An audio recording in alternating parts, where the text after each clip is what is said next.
Tam şey.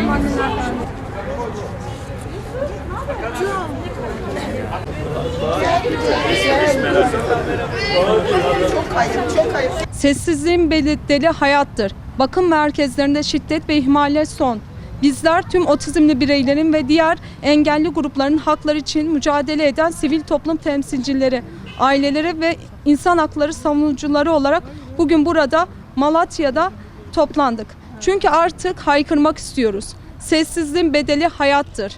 Çünkü her sessizlik yeni bir şiddetin, her gecikme yeni bir ihmalin, her görmezden gelme yeni bir ölümün kapısını aralıyor. Son dönemlerde farklı illerde bakım merkezlerinde gelen şiddet, ihmal ve ölüm haberleri toplum vicdanını derin yaralar açmıştır.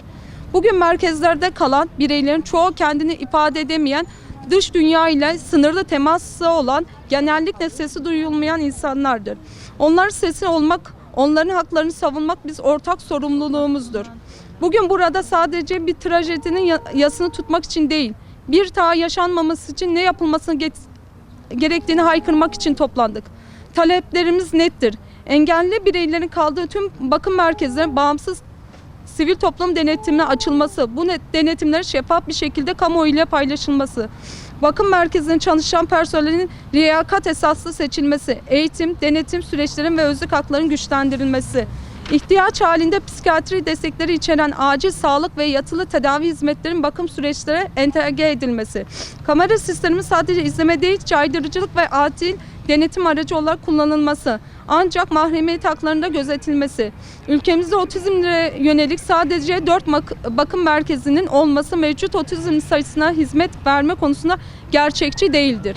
Otizmlilere yönelik oluşturulmuş özel bir yönetmenlikle otizm alanında uzmanlaşmış bakım merkezlerinin çoğaltılması, hak temelli bakım modellerinin hayata geçirilmesi, bireylerin özgürlüğünü, sosyal ilişkilerini, eğitim ve sağlık hakkını koruyan destekli yaşam sisteminin yaygınlaştırılması, ailelerin ve sivil toplumun bu merkezde söz ve denetim hakkına sahip olması, karar alma süreçlerinin katılmasının sağlanması, yıllardır ve defalarca Aile Sosyal Hizmetler Bakanlığı'na sunduğumuz çözüm önerilerin yeniden değerlendirilerek yaşama geçirilmesi.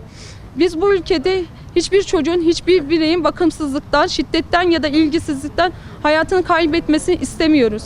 14 Mayıs'ta buradayız. Çünkü burası sadece bir bakım merkezi değil, aynı zamanda bu ülkenin vicdanıdır. Bu vicdanın susmasına izin vermeyeceğiz. Kamuoyuna ve yetkililere saygıyla duyururuz.